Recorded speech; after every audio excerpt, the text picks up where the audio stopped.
ఉచ్చిష్ట గణపతి విగ్రహంతో బ్రహ్మముహూర్తంలో ఈ మంత్రాన్ని జపిస్తూ ఇలా చేశారంటే మీ జీవితంలో ఉన్న కష్టాలు, అప్పుల బాధలు, కోర్టు సమస్యలు ఇవన్నీ కూడా తొలగిపోయి మీకు అన్ని సుఖశాంతులు చేకూరుతాయని గణేశ పురాణం చెబుతుంది.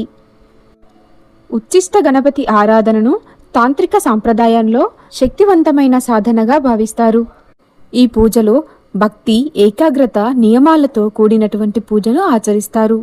ఈ పూజను ఎవరైతే ఆచరిస్తారో వారికి అడ్డంకులన్నీ తొలగడంతో పాటు ఆర్థిక పరిస్థితి మెరుగుపడుతుంది, ధైర్యం పెరుగుతుంది, అలాగే మంచి ఫలితాలు చేకూరుతాయన్న విశ్వాసం ఉంది. సాధారణంగా బుధవారం రోజు ఈ పూజకు అనుకూలమైన రోజుగా భావిస్తారు. ఈ రోజున బ్రహ్మముహూర్తంలో నిద్రలేచి చక్కగా ప్రశాంతంగా పూజను ఆచరించడం మంచిదని పెద్దలు చెబుతున్నారు.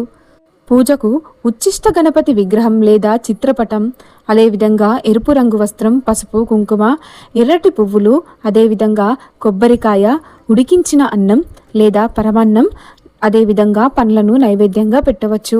ఈరోజు నూనెతో దీపం వెలిగించడం, ఇంట్లో చక్కగా ధూపం వేసుకోవడం, అదేవిధంగా గంగాజలం లేదా శుద్ధమైన జలం, జపమాల వంటి సామాగ్రిని సిద్ధం చేసుకొని ఉంచుకోవాలి.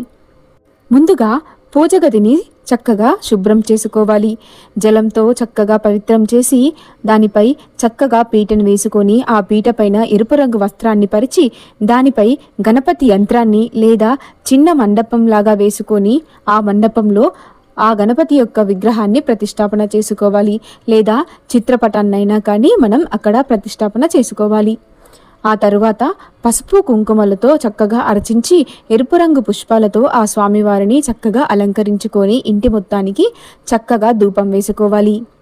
ఈరోజు విశేషంగా నైవేద్యంగా ఉడికించిన అన్నం లేదా పరమాన్నాన్ని నైవేద్యంగా పెట్టవచ్చు. అదేవిధంగా పండ్లను కూడా సమర్పించవచ్చు.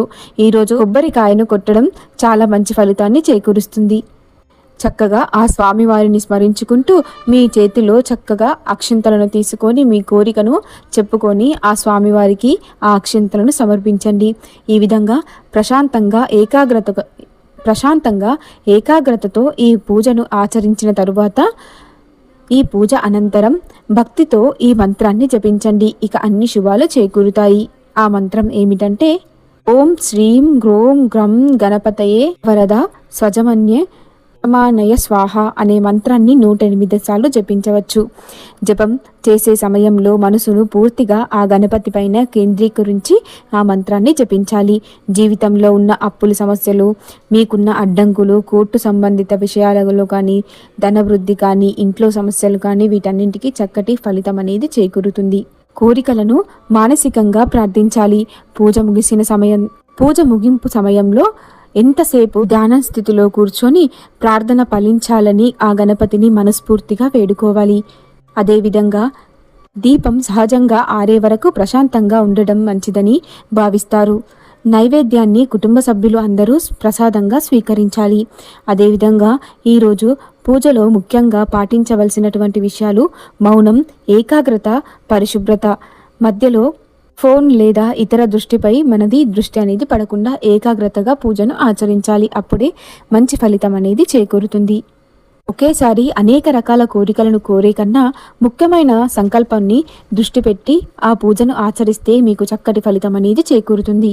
పూజ అనంతరం గణపతి చిత్రపటాన్ని లేదా విగ్రహాన్ని ఇంట్లోనే శుభ్రమైన ప్రదేశంలో ఉంచి భక్తితో ప్రతిరోజు నమస్కారం చేసుకోండి. అన్ని శుభాలు చేకూరుతాయి. ఈ ఆరాధన ద్వారా భయం తగ్గి ఆత్మవిశ్వాసం పెరుగుతుంది. పనుల్లో అడ్డంకులనేవి తొలగడంతో పాటు వ్యాపారం, అదేవిధంగా ఉద్యోగంలో అనుకూలత రావడం వంటి శుభవార్తలు వింటారు. అనుకూలత రావడం వంటి అనుభవాలు, వ్యాపారం లేదా ఉద్యోగంలో అనుకూలత రావడం వంటి భావాలను భక్తులు ఇవన్నీ